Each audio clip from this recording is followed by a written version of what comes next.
हरे कृष्णा, राधे राधे। सभी भक्तों को सादर प्रणाम। भक्तों, कार्तिक मास महात्म के कल के अध्याय में आपने भगवान की पूजा का महात्म की कथा का रसपान किया था। आज रसपान कीजिए उसके आगे की कथा का।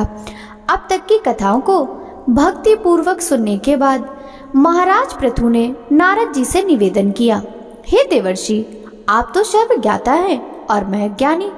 अब आप कृपा करके संतान वृद्धि तथा सुख संपत्ति देने वाली महाविद्या, महामाया, महामेघा, महाश्मति, महामोही, महादेवी, महाईश्वरी तथा सर्व ईश्वरी अहोई देवी की उत्पत्ति तथा इनका व्रत कब और कैसे किया जाता है, इस बारे में हमें विस्तार पूर्वक बतलाइए।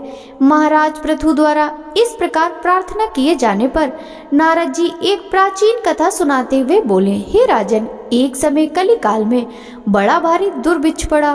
भीषण अकाल और महामारी फैलने से अनेक व्यक्तियों की अकाल मृत्यु हुई। तब सब लोग इस विपत्ति से छुटकारा पाने का उपाय सोचने लगे। अंत में निश्चय करके कार्तिक कृष्ण सप्तमी को सबने व्रत रखा। व्रत के प्रभाव से सायंकाल चामुंडा देवी हाथ में नर मुंड लिए प्रकट होकर कहने लगी, मैं रुद्र सहित विहार करने के लिए यहाँ आई हूँ, परंतु समस्त संसार में पाप छाया हुआ है। ब्राह्मण वेदहीन, क्षत्रिय सामर्थ्यहीन और वैश्य तथा शूद्र धर्महीन हो गए हैं। स्त्रियों ने पतिव्रत धर्म छोड़ दिया है, इसलिए सभी लोगों को अहोई का व्रत करना चाहिए। कार्तिक कृष्ण सप्तमी तथा अष्टमी को केवल रोगियों को छोड़कर से सभी स्त्री पुरुष सभी को सारे दिन भोजन ना करके सायंकाल अहोई देवी का पूजन करें। अहोई देवी मेरा ही नाम है, अतः सभी व्यक्ति अहोई पूजन को मेरा ही पूजन मानकर भक्ति भाव से करें। अहोई अष्टमी पूजन का विधान बताते हुए चामुंडा देवी ने कहा, सभी व्यक्ति अपने घरों को गोबर और मिट्टी से लीपकर साफ करें, फिर काला, पीला, हरा तथा लाल रंग, इन 4 रंगों से दीवार पर मेरी मूर्ति बनाएं और स्वादिष्ट पकवान बनाकर मेरी पूजा करें। जब चामुंडा देवी ये कह रही थी, तभी एक धीवर की स्त्री बोली, हे माता, हम नीच लोगों का कर्तव्य भी बतलाएं। तब देवी ने कहा, तुम लोग भी मेरे भक्त हो, सो सब लोग मेरा पूजन करके तुम्हारी संतानों को पूजेंगे, तभी उनकी पूजा सफल होगी। मेरी पूजा के बाद कुम्हारिन तथा मालिन की भी पूजा होगी। इतना कहकर देवी अंतर ध्यान हो गई। सभी व्यक्तियों ने चामुंडा देवी के कथनानुसार व्रत और पूजन किया। व्रत के प्रभाव से सभी के संकट दूर हो गए और सारा संसार सुख पूर्वक रहने लगा। अहोई अष्टमी की कथा सुनने के पश्चात राजा पृथु ने नारद जी से पूछा, हे ऋषिवर, महीनों में कार्तिक और तिथियों में एकादशी को सर्वश्रेष्ठ क्यों माना गया है, कृपया करके बतलाइए।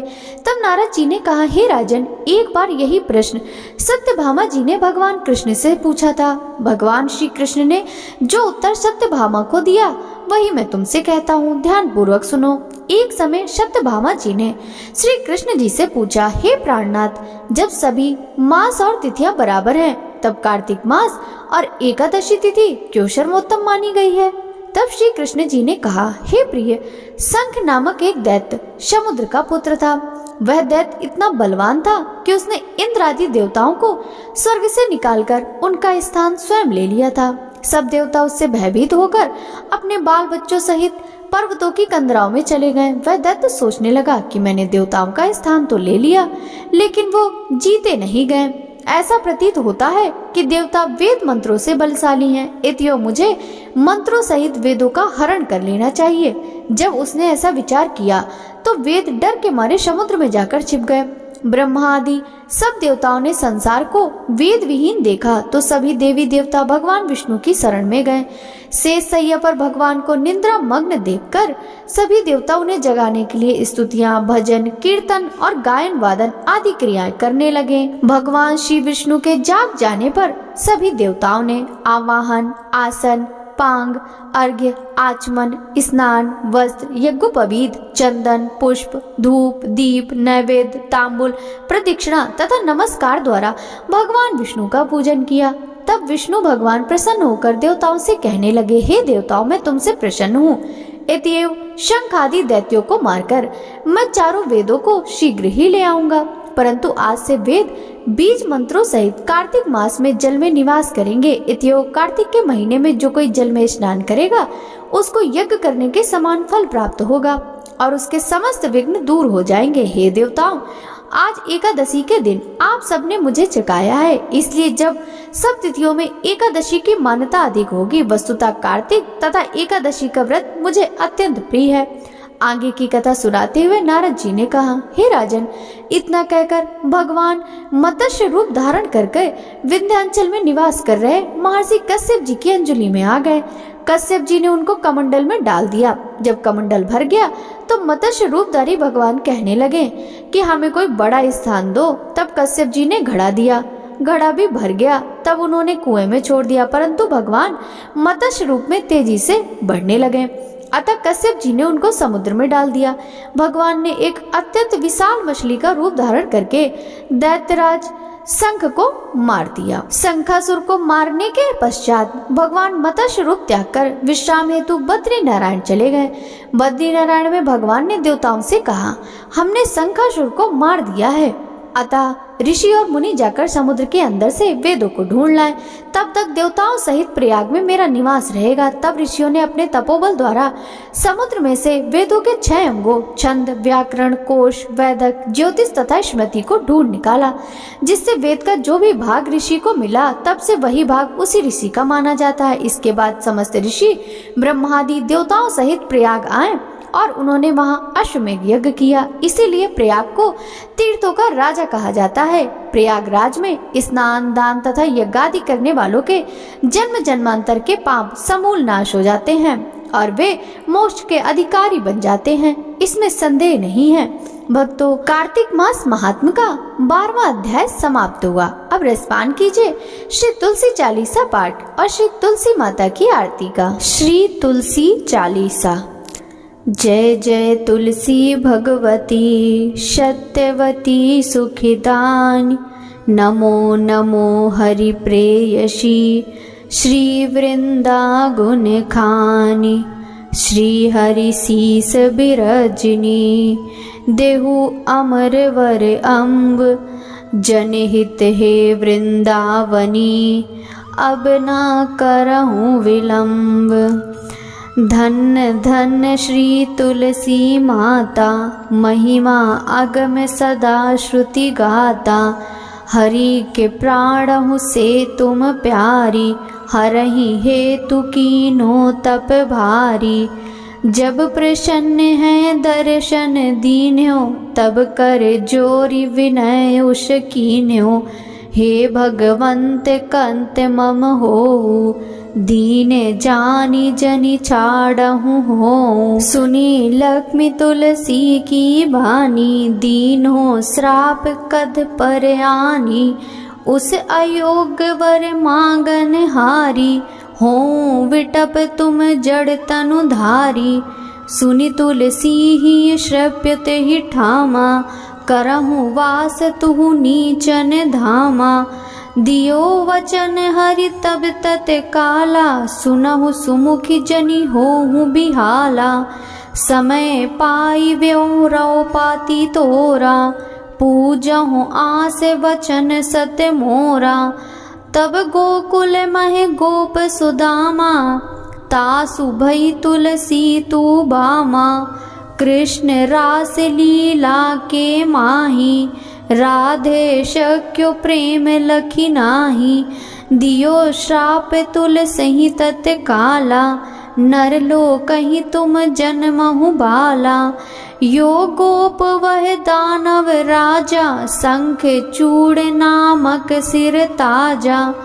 तुलसी भई तासु की नारी, परम सती गुण रूप अगारी। आशद्वय कल्प बीत जब गयऊँ, कल्प तृतीय जन्म तब भयऊँ। वृंदा नाम भयो तुलसी को, असुर जलंधर नाम पति को। करियति द्वंद्व अतुल बल धामा, लीना शंकर से संग्रामा। जब निज सैन्य सहित शिव हारे, मरहि न तब हर हरहि पुकारे। पतिव्रता वृंदा थी नारी, को न सके पति ही संहारी। तब जलंधर ही भेष बनाई, वृंदा डिग हरि पहुँच्यो जाई। शिव हित लहि करि कपट प्रसंगा, कियो सतीत्व धर्म तो ही भंगा। भयो जलंधर कर संहारा, सुनि उर शोक उपारा। तेहि चढ़ दियो कपट हरि टारी, लखी वृंदा दुख गिरा उचारी। जल अंदर जस हत्यो अभीता, सोई रावण तस हरहि सीता। अस प्रस्तर शम हृदय तुम्हारा, धर्म कंडी मम पतहि सहारा। यही कारण लहि श्राप हमारा, होवे तनु पासाड़ तुम्हारा। सुनि हरि तुरत ही वचन उचारे, दियो श्राप बिना विचारे। लख्यो ना निज कर तूती पति को, छलन चयो जब पार्वती को। जड़मति तुहु अस हो जड़ रूपा, जग में तुलसी विटप अनूपा। धग्व रूप हम साली ग्रामा, नदी गंड की बीच ललामा। जो तुलसी दल हमई चढ़ई हैं, सब सुख भोगी परम पद पई हैं। बिनु तुलसी हरि जलत शरीरा, अतिशय उठत शीस उर पीरा। जो तुलसी दल हरि सिर धारत, सो सहस्त्र घट अमृत डारत। तुलसी हरि मन रंजनी हारी, रोग दोष दुख भंजनी हारी। प्रेम सहित हरि भजन निरंतर, तुलसी राधा में नाही अंतर। व्यंजन हो 56 प्रकारा, बिनु तुलसी दल नहीं हरहि प्यारा। सकल तीर्थ तुलसी तरु छाई, लहत मुक्ति जन संशय नाही। कवि सुंदरिक हरि गुण गावत, तुलसी निकट सहस गुण पावत। बसत निकट दुर्वासा धामा, जो प्रयास ते पूर्व ललामा। पाठ करहि जो नित नर नारी, होहि सुख बासहि त्रिपुरारी। तुलसी चालीसा पढ़हि, तुलसी तरु ग्रह धारी। दीप दान करि पुत्र फल, पावहि बंध्यो नारी। सकल दुख दरिद्र हरि, हारे हमें परम प्रसन्न। आसहि धन जन लड़हि ग्रह, बसहि पूर्णान। लाही अभिमत फल जगत मह, लाही पूर्ण सब काम। जहि दल अर्पहि तुलसी, तह सहस बसहि हरि राम। तुलसी महिमा नाम लख, तुलसी सूत सुख राम। मानस चालीसा रच्यो जग, महम तुलसीदास। बोलिए तुलसी माता की जय। तुलसी माता की आरती। जय जय तुलसी माता, जय तुलसी माता। सब जग की सुखदाता, सबकी वर माता। जय माँ तुलसी माता। सब योगों से ऊपर, सब रोगों से ऊपर, रज से रक्षा करके सबकी भवत्राता। जय तुलसी माता मैया, जय तुलसी माता। बटुपुत्री है श्यामा, सुरबल्ली है ग्राम्या। जय तुलसी माता, जय तुलसी माता। विष्णु प्रिय जो नर तुमको सेवे, सो नर तर जाता। मैया जय तुलसी माता, जय जय तुलसी माता। हरि के शीस विराजत, त्रिभुवन से हो वंदित। पतित जनों की तारणी, तुम हो विख्याता। मैया जय तुलसी माता, जय जय तुलसी माता। लेकर जन्म विजन में आई दिव्य भवन में, मानव लोक तुम्ही से सुख संपत्ति पाता। जय तुलसी माता, जय जय तुलसी माता। हरि को तुम अति प्यारी, श्याम वर्ण सुकुमारी। प्रेम अजब है उनका, तुमसे कैसा नाता। जय तुलसी माता। हमारी विपद हरो तुम, कृपा करो माता। मैया जय तुलसी माता, जय जय तुलसी माता। सब जग की सुखदाता, सबकी वर माता। मैया जय तुलसी माता, जय जय तुलसी माता। तुलसी महारानी नमो नमो, हरि की पटरानी नमो नमो। धन तुलसी पूरण तप कीनो, सालिग्राम बनी पटरानी। तुलसी महारानी नमो नमो, हरि की पटरानी नमो नमो। जाके पत्र मंजरी कोमल, श्रीपति कमल चरण लपटानी। तुलसी महारानी नमो नमो, हरि की पटरानी नमो नमो। धूप दीप नैवेद्य आरती, पुष्पन की वर्षा बरसानी। तुलसी महारानी नमो नमो, हरि की पटरानी नमो नमो। 56 भोग 3600 व्यंजन, बिन तुलसी हरि एक न मानी। तुलसी महारानी नमो नमो, हरि की पटरानी नमो नमो। सभी सखी मैया तेरो यस गावे, भक्ति दान दी जय महारानी। नमो नमो तुलसी महारानी।